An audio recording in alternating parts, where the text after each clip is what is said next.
Hoje eu gostaria de compartilhar com você um texto que acho que já foi pregado milhares de vezes desde o início do cristianismo, né?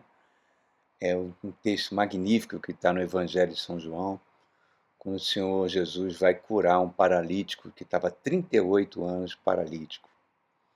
E baseado nesse texto que nós vamos desenvolver ao longo dessa nossa mensagem aqui, eu escolhi um título. O título chama-se O Método. Método, apenas um método. Esse texto ele tem verdades espirituais fantásticas, fantásticas para a nossa vida hoje. Por isso que ele é um texto muito pregado nos dias de hoje, muito pregado. Mas antes eu gostaria de fazer uma pequena introdução, porque é um assunto que eu sempre venho falando para a gente entender. Sobre a tragédia do pecado. O que o pecado causou? O pecado deformou o ser humano. Fez o ser humano viver num constante estado de engano, né? Rompeu a sua ligação espiritual com Deus, Deus é espírito, e ele tentou viver e tenta viver de forma independente de Deus. Mas ele não foi criado para ser assim. Quando Deus criou o primeiro homem, o primeiro casal, Adão e Eva, eles foram criados para receber a vida que vinha pelo Espírito de Deus. Eles foram criados trinos, né? Corpo, alma, que é o nosso psique, a nossa mente, nossas emoções, e o nosso espírito, que é o nosso verdadeiro eu, que a Bíblia chama de homem interior. O nosso espírito estava conectado ao Espírito Santo de Deus e recebia toda a vida que vinha de Deus. Tenta imaginar, como é que eu posso fazer uma analogia aqui? Tenta imaginar um ventilador, certo? Você não vê eletricidade, mas o ventilador está lá plugado na tomada e está funcionando, está girando. Se você puxa aquela tomada da parede, né, ele continua girando, girando até parar. Foi basicamente isso que Satanás fez. Satanás enganou o homem de tal forma que é como se ele puxasse o plugue da tomada e o homem se desconecta de Deus. Então ele está girando, ele tem uma vida que vai morrer. Pode durar 80 anos, 60, 70, 100 anos, talvez, né? Mas completamente desconectado de Deus. Mas o ser humano é uma criatura tão fantástica, né? Apesar de ele ter perdido a imagem de Deus, ele começou a viver pela sua própria emoção, pela sua própria alma, pela sua própria inteligência. Então ele consegue mandar, que nem a Índia mandou agora, um foguete para o lado escuro da Lua, consegue fazer vacinas e desenvolvimento de pesquisas fantásticas, né? Mas, reparem, ele continua sendo um ser alienado, porque ele se alienou de Deus. E isso gerou no coração humano uma insaciabilidade. O ser humano nunca consegue ser completamente saciável e feliz. Como diz Santo Agostinho, existe um buraco dentro dele que só pode ser preenchido por Deus. E, fruto disso, ele criou esse mundo caótico que nós vivemos. O homem passou, influenciado por Satanás, a definir ele mesmo o que é certo, o que é errado. Ele toma suas decisões baseadas na sua natureza, que é extremamente pecaminosa e enganosa. Por isso que a gente vê tanta dor, tanto sofrimento no mundo. A Bíblia diz que Cristo veio com um propósito: destruir a obra do diabo no homem, no coração humano. Cristo veio para nos reconectar, como se ele pega. Quando você entrega a vida a Cristo, é como se ele pegasse essa tomada do ventilador e voltasse a ligar na eletricidade. Ele nos reconecta com Deus. O Espírito Santo vem sobre as nossas vidas e o nosso espírito é recriado e começa a receber a vida abundante que vem do próprio Jesus através do Espírito Santo. Mas o pecado fez um grande estrago, irmãos. Eu posso dizer para você, é como se, fazer uma analogia para a gente entender, é como se a gente tivesse milhões de fraturas expostas no nosso corpo e Jesus vem ligando ossinho por ossinho, partezinha por partezinha, para nos transformar na imagem dele. Nós fomos completamente descaracterizados. Isso que ele quer dizer: venha para mim, aprendei de mim, que sou manso e humilde, tomai sobre mim o meu jugo, né? Então a gente sai de um estado de morte espiritual e passa a viver, quando entrega a vida a Cristo, uma nova vida. Nosso espírito não está mais morto. 1 Coríntios capítulo 2 diz que o homem natural não aceita isso, não entende isso, porque o seu espírito está morto. Ele não consegue discernir nada que é espiritual, porque ele não tem vida espiritual em si. Quando vêm as crises, as doenças, as lutas, o homem tenta resolver à sua própria maneira. Põe sua confiança em homens, põe sua confiança em remédios, põe a sua confiança em religiões. Criam vários tipos de métodos que não conseguem remover o vazio que tem dentro de nós. Somente Jesus Cristo faz isso. Ele fez essa reconciliação. Ele é a fonte de vida e de amor. Ele nos deu o poder por meio da fé, e a fé vem pelo ouvir a palavra de Deus, isso que nós estamos fazendo aqui é algo sobrenatural, que nós estamos pregando a palavra, vai te dar o poder para enfrentar crises. Os métodos humanos, eles são falhos, porque não são espirituais. Nós somos um espírito vivendo dentro de um corpo, e não o contrário, irmãos. Agora, quando a gente não tem Cristo, essa insaciabilidade leva a gente cada vez a pecar cada vez mais. E o salário do pecado é morte eterna, longe de Deus. Mas quando você está em Cristo, você pode passar por angústia, por tribulações, por situações difíceis que nós passamos. Jesus falou que nós vivemos num ambiente de sofrimento, que nesse mundo passaríamos por tribulação. Muitas vezes vamos sentir desânimo, o desânimo vai roubar a nossa alegria, o desânimo vai fazer a gente só enxergar o lado negativo das coisas. O desânimo pode fazer que todo dia seja um dia cinza, sem graça. Pode afetar a saúde, pode afetar a nossa imunidade, né? Mas, apesar de sermos um vaso de barro, 2 Coríntios capítulo 4 diz isso, dentro de nós tem um tesouro que é a presença do Espírito Santo, o Espírito de Cristo. E ele vai nos dar força, poder para enfrentar essas coisas. Quem nos separará do amor de Deus que está em Cristo Jesus? Será angústia, tribulações, perseguições, fome, perigo, espada, morte, demônios? Nada pode nos separar do amor de Deus que está em Cristo Jesus. O Espírito Santo habita em nós. Então, esses métodos humanos não se aplicam a nós. O método de Deus, que é a pessoa do Cristo, é este método que vai nos dar vida abundante. Feita essa introdução, eu vou convidar você para o Evangelho de João. Vamos ali para o capítulo 5. Né? Vamos junto nesse texto maravilhoso. Né? Diz assim: algum tempo depois, Jesus subiu a Jerusalém para uma festa dos judeus. Olha que coisa fantástica, olha que frase fantástica. Aqui está a primeira verdade. Nós estamos no ano de 28 da nossa era. Estamos na época da Páscoa. Os judeus, todos, por toda a Palestina, pelos países da dispersão, eles vinham para essa festa, numa grande massa de peregrinos, celebrar a Páscoa, celebrar a libertação do povo judeu do Egito. Né? E era muito semelhante com algumas romarias que a gente vê ainda no Brasil. E aqui está uma frase que traz a primeira verdade. Jesus subiu para Jerusalém. Primeira verdade é Zaqueu falando. Jesus entrou na minha casa. Eu deixei de ser ladrão, deixei de ser corrupto. Os meus bens, metade vão para os pobres. O que eu roubei, eu restituo 4 vezes mais. Por quê? Porque Jesus entrou na minha vida. Entrou na sua, entrou na minha também.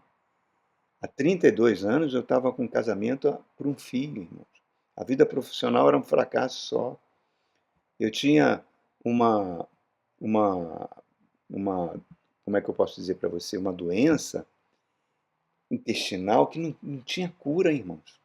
Passei por vários médicos. E um dia, nessa situação caótica de vida, 32 anos atrás, 33 para ser mais preciso, eu fui a um culto numa pequena igreja que tinha lá perto da minha casa no Rio de Janeiro. Sentei no último banco, junto com a minha esposa. E o pastor, ele falava bem tranquilo, né? Hoje ele não está mais no ministério. Ele pregou a palavra. A palavra é sobrenatural. Eu ouvi aquela palavra saí daquela igreja, eu e Cristina fomos almoçar, eu virei para ela e falei assim, você está sentindo o quê? Ela falou, ela falou, parece que tiraram um peso de toneladas sobre nós. Exatamente isso aconteceu. Parece que um fardo, algo espiritual, fantástico. E dali a nossa. Eu me senti tão leve, irmãos. E daí toda a minha vida mudou. Esse problema da saúde foi curado instantaneamente. A parte profissional, a parte do nosso relacionamento familiar. Estou agora comemorando 41 anos de casado. Tudo, tudo, tudo na vida mudou porque Jesus entrou na minha vida. Então aqui está a frase: Jesus subiu a Jerusalém, Jesus subiu na minha vida, subiu na sua vida, irmãos. E aí a gente aponta para a segunda verdade do método de Deus. Tudo que a gente pode obter de Deus, seja uma cura, um milagre, uma porta aberta, só acontece por meio de Jesus Cristo. Ele mesmo falou: ninguém vai ao Pai se não for através de mim. Jesus é Deus recebível, irmãos. E ele falou: eu sou a videira verdadeira e vocês são os ramos. Sem mim nada podereis fazer. Dependa de Jesus para tudo, irmãos. Qualquer viagem, qualquer saída de casa, qualquer entrevista, qualquer visita a um parente difícil, de caráter difícil, chega, faça uma pequena oração, rápida. Jesus, me dá unção, vá comigo, Senhor. Você vai ver como você vai receber poder para qualquer situação. E Deus ouve as nossas orações. É, por quê? Porque tudo é feito por meio de Jesus.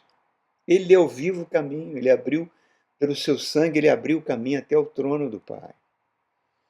Mas aqui no verso 2, eu vou continuar lendo essa passagem, do 2 até o 5, tem algumas verdades fantásticas. Olha só. Há em Jerusalém, perto da Porta das Ovelhas, um tanque que em aramaico é chamado de Betesda. Ali costumava ficar grande número de pessoas doentes e inválidas, cegos, mancos e paralíticos. Um dos que estavam ali era paralítico fazia 38 anos. Olha que coisa terrível, que ambiente terrível. Primeiro, Betesda. Esse lugar, essa fonte de água aqui, esse tanque, né, chamado Betesda, ele aponta, como todo evangelho aponta, como as epístolas apontam, para uma verdade espiritual hoje. Betesda aponta para a igreja do Senhor Jesus. Ele falou: os portais do inferno não prevalecem contra a minha igreja. Betesda é uma palavra hebraica, vem de Beit, que significa casa. Beit-en, Belém, casa do pão. Beit-esda, casa da misericórdia. É na igreja do Senhor Jesus que você recebe a misericórdia. Ao lado do portal das ovelhas, olha aqui o outro apontando isso para a gente. As ovelhas entravam por aquele portal para serem levadas ao templo, para serem sacrificadas. Aponta para o Cordeiro de Deus, que foi sacrificado por mim e por você. Aponta para nós que somos ovelhas do Senhor Jesus. Ele mesmo falou: as ovelhas que meu Pai me deu, ninguém as arrebata da minha mão. Então está mostrando a verdade da igreja. Ali era um tanque de purificação ritual, né? Onde as pessoas imergiam nesse tanque para se sentirem purificadas para entrarem no templo.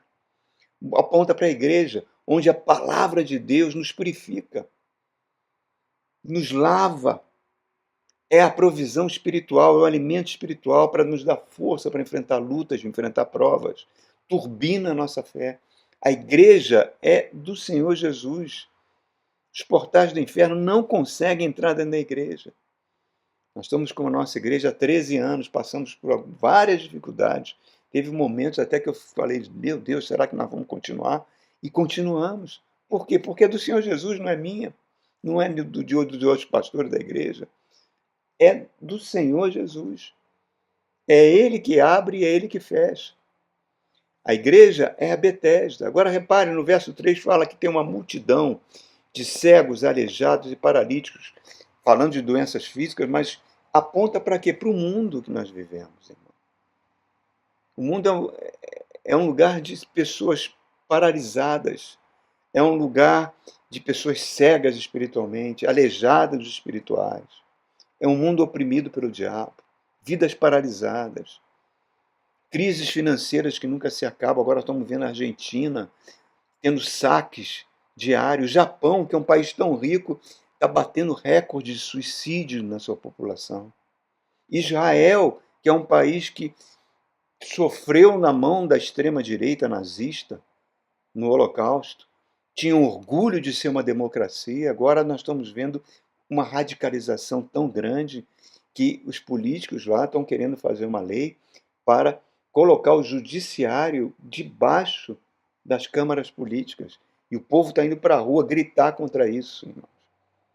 Então nós estamos vendo cada vez mais um radicalismo mais violento, cada vez um feminicídio mais terrível, cada vez mais uma intolerância contra o próximo, cada vez mais as pessoas vivendo sem amor.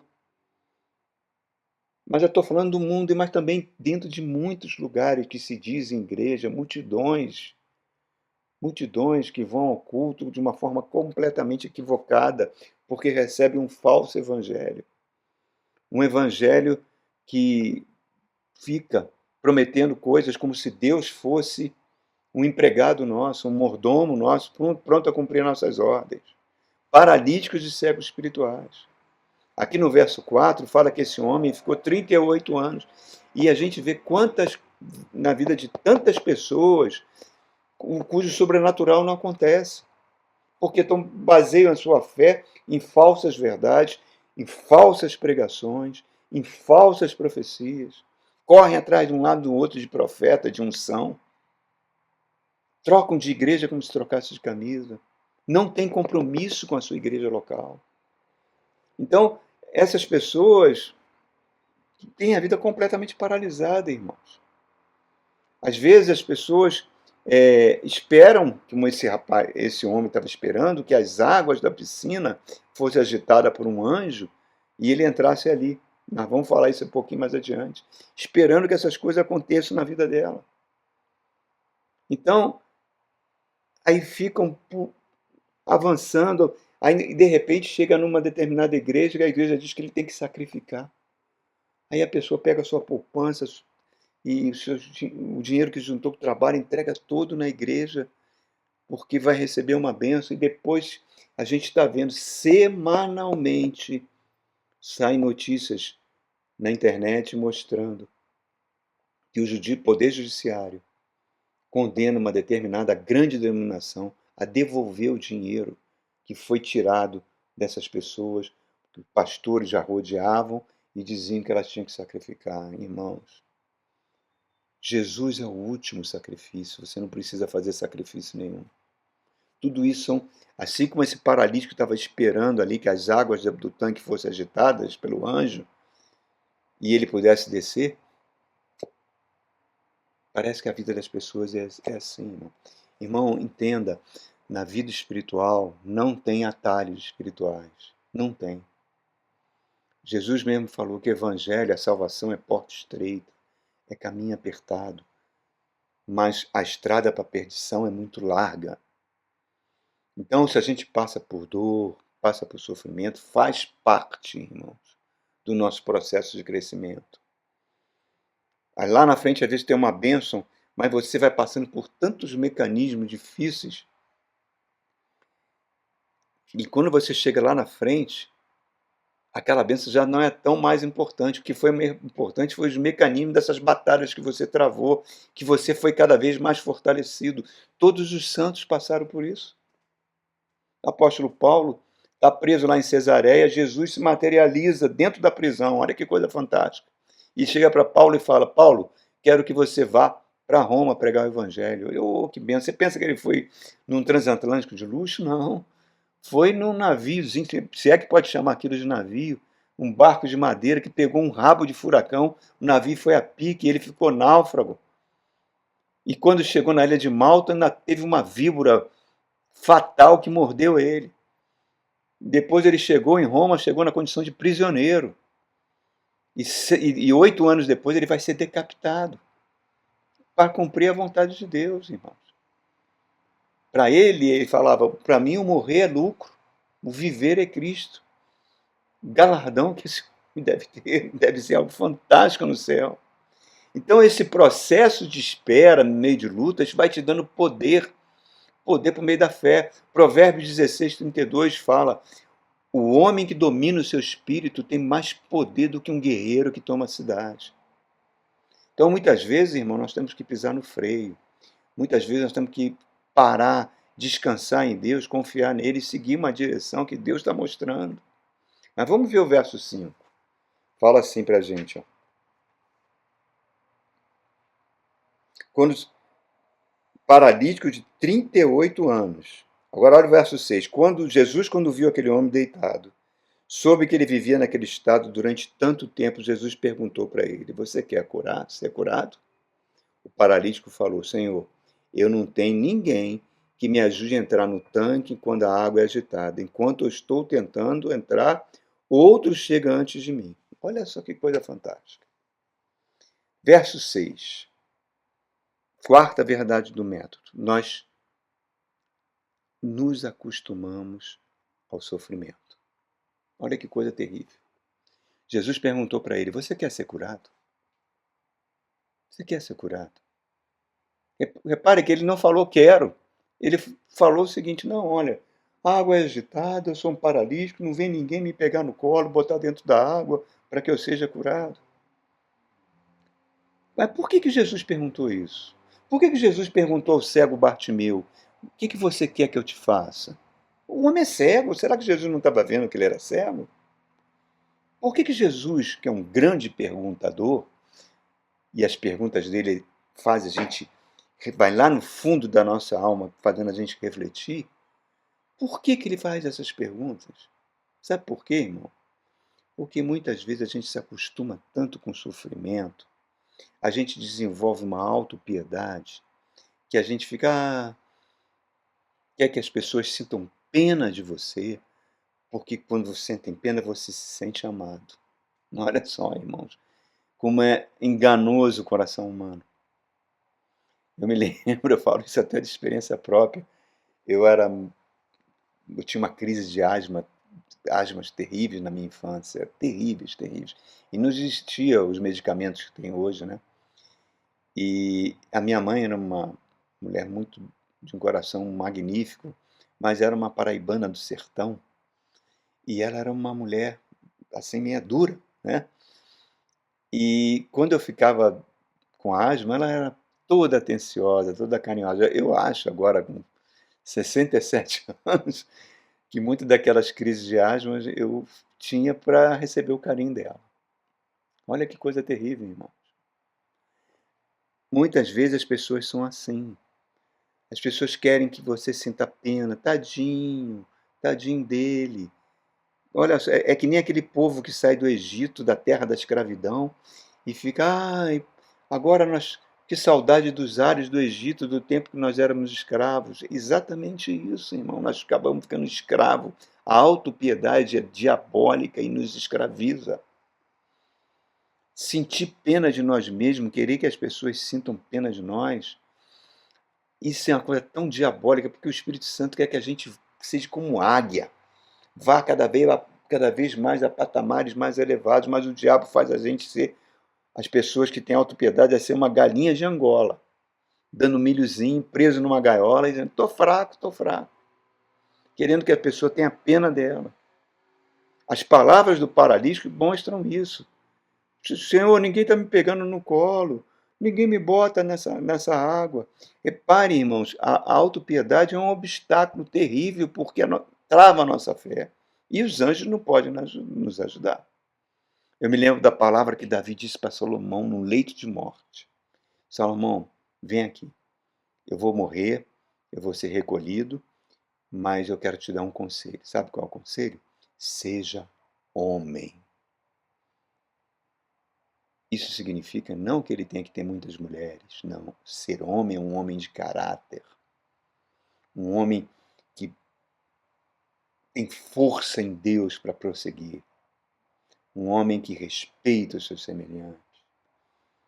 Eu me lembro que quando a minha mãe faleceu, eu tinha 15 anos, e foi uma experiência extremamente dolorosa. Eu estava tendo uma crise de asma atrás da outra, perdi muito peso, e eu tinha passado num concurso para o Colégio Naval, concurso dificílimo. Eram, não me lembro na época, mas eram os candidatos enchiam o Maracanã. Eram, então vamos botar aí em torno de 50, 60 mil candidatos disputando 120 vagas. E eu me lembro que no dia da primeira prova, que era a prova mais difícil, eliminatória, eu cheguei em casa e recebi a notícia que minha mãe tinha falecido. E eu fui perdendo peso com crise de asma. Foi uma época muito difícil. E os meus primos, meus tios, uma vez reuniram eu ali magrinho, e acabei passando nesse concurso. E eles falavam: Wagner não tem a menor condição de ir para a Marinha, para o Colégio Naval. Olha o estado dele, ele não vai aguentar.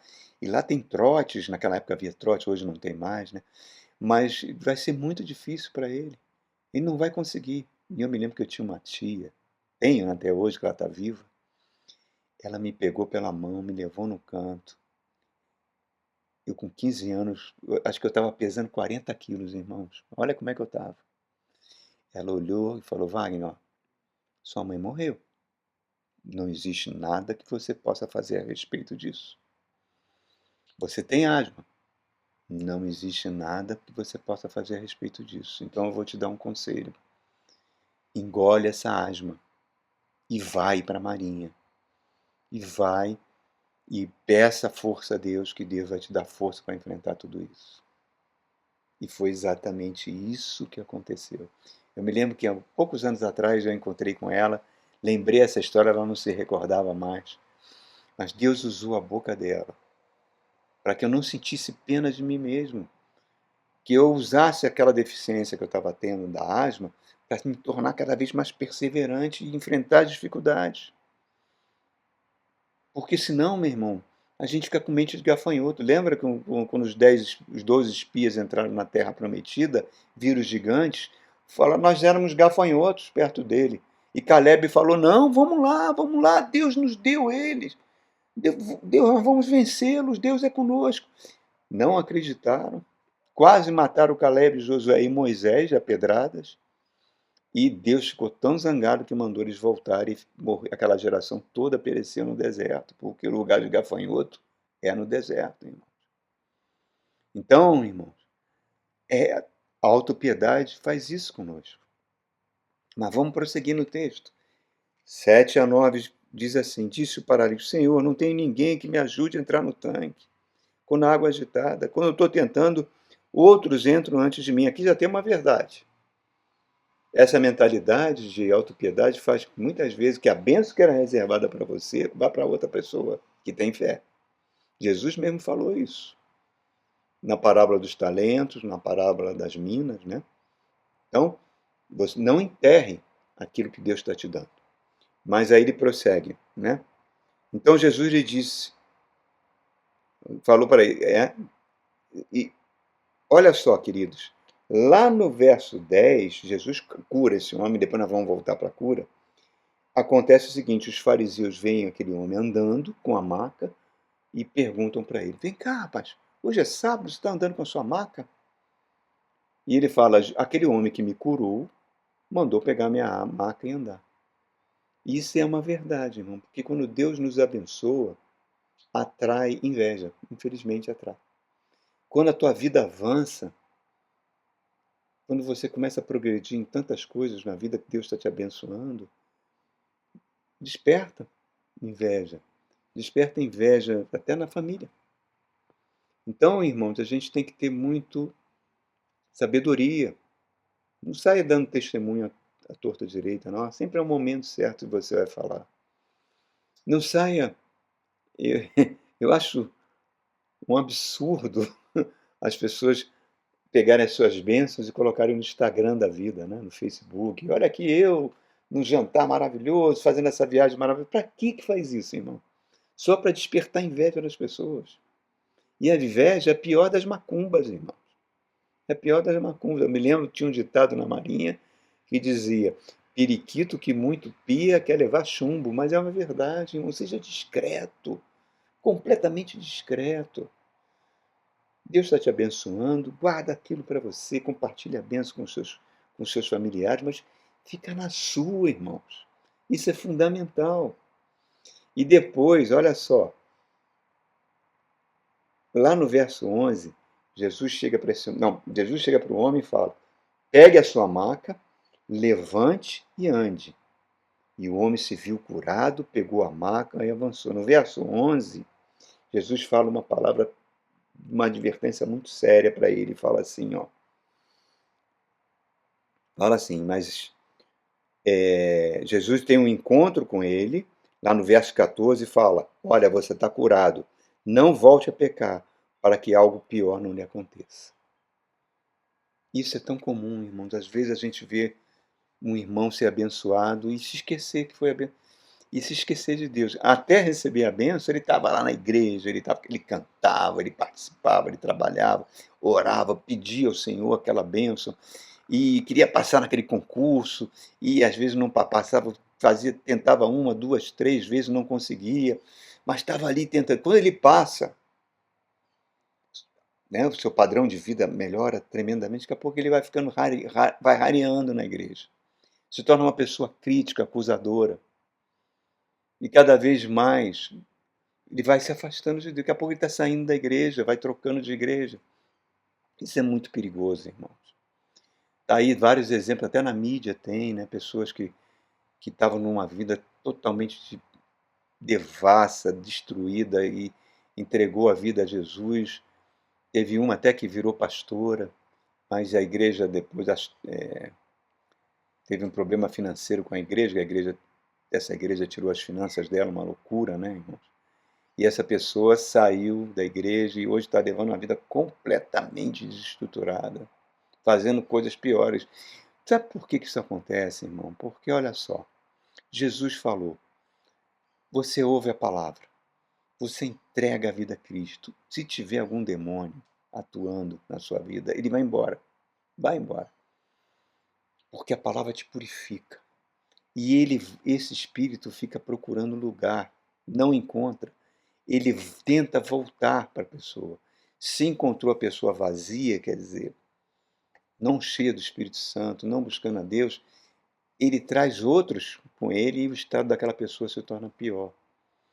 Então, temos que ter muito cuidado para evitar o pecado. É claro que nós vamos pecar, mas o sangue de Jesus nos purifica do pecado. O pecado tem que ser algo eventual na nossa vida e não um estilo de vida. Porque exatamente isso, irmãos. A gente precisa ter muito cuidado, muito cuidado. Lá no verso 17, tem uma outra verdade fantástica. Os fariseus cercam Jesus porque ele curou no sábado, né? E ele falou: meu pai, eu trabalho e meu pai trabalha até hoje. Então Jesus trabalha incansavelmente por mim e por você, com o objetivo único de formar o caráter dele em nós. Ele usa todas as circunstâncias. Repare que só teve um paralítico curado em Betesda. Isso mostra o quê? Que a gente tem que gerar uma dependência de Deus, consultar Deus em tudo. E o método de Jesus, e é isso a gente conclui essa mensagem aqui no verso 8 e 9, eu vou ler de novo essa passagem. Jesus diz: levanta-se, pega a sua maca e ande. Imediatamente o homem ficou curado, pegou a maca e começou a andar. Esse é o método. Jesus, às vezes você faz orações, Senhor, me abençoa nisso aqui, mas faz isso, faz aquilo, e Deus não faz nada disso. Faz de forma totalmente inusitada, totalmente sobrenatural, que você não esperava. Esse é o método, vai na contramão daquilo que esperamos. Isaías 55 diz: os meus pensamentos são mais altos que os seus pensamentos. Então é momento para você descansar na fé. Eu não sei como ele vai resolver, eu não sei como esse problema grave vai acontecer, mas eu me coloco diante de Deus, eu peço ao Senhor e vivo na expectativa do sobrenatural. É a definição da fé. Né? E repare, Jesus pegou esse homem no colo? Jesus levou ele para botar dentro da piscina d'água? Não fez nada disso. Então ele fez pelo método, que é o método do próprio Cristo. Descanse na fé e assista com paciência aquilo que Deus vai fazer na sua vida. Porque nós somos especiais para Deus. Nós somos filhos e herdeiros de Deus. Co-herdeiros com Cristo. Tudo que Jesus conquistou na cruz é direito nosso, é a nossa herança. Agora reparem, ele falou, levanta, toma o teu leito e anda. O que significa isso? Que Jesus não vai fazer por mim, por você, aquilo que compete a gente a fazer. Jesus não vai estudar no seu lugar para você passar no concurso. Jesus não vai trabalhar para que você consiga prospere no seu emprego. Isso compete a nós. Fazer a nossa parte. Não foi assim que ele transformou água em vinho? Primeiro, os empregados tiveram que encher 5 talhas de 120 litros cada uma de água. E não tinha bomba elétrica na época, não. Eles tinham que pegar no poço, encher talha por talha, balde por balde, até as talhas ficarem completas. Deve ter durado algumas horas isso. E só aí que Jesus transformou a água em vinho. Então, a nossa parte nós temos que fazer. O que a gente não pode ter é um sentimento de autopiedade, peninha de nós mesmos, porque isso bloqueia, mata a nossa fé, transforma a gente num paralítico de Betesda. Não pode ser assim. Então, o método de Deus é Jesus. Ele é o Deus recebível. Ele é a palavra viva. Ele falou, as minhas palavras são espírito e vida. Isso que você está fazendo, ouvindo essa palavra que está sendo pregada aqui, ela é espírito e vida para mim e para você. Ela vai produzir fé, vai nos dar o poder para enfrentar o que for necessário nesse mundo. Amém, querido? Que Deus abençoe você ricamente. Fique com